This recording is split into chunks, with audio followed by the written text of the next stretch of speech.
Ceachtú dearna ag banna píbachla ribh doras go bailthe clia.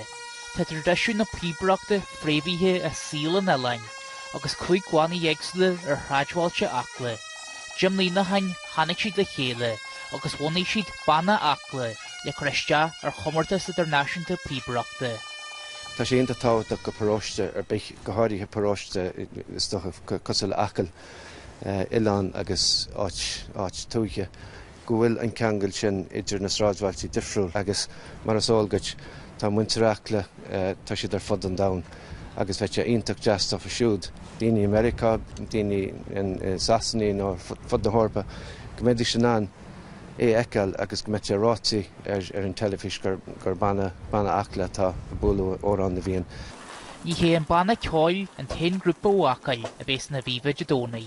Probably gradam club soccer na blina arakla. Mar geall sin by gá imór téig sé buhúlaí agus sé cailíní a gilí líorthóide ag an clifa mór san na bhíomh. Tá chance mór ag éireann agus uí siad san Austria agus tá méid agsúil go mór leis.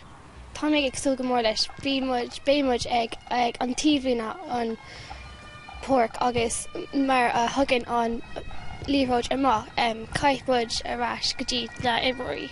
Má éiríonn le foran na héireann na gcuine na hóstara, beidh siad a gáil sa trátheart d'áit chailíthe cór an dón ar na bblionse thugainn.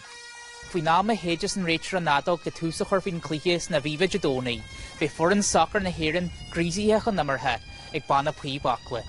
Sin ó choirín luchtítí cethar an acail.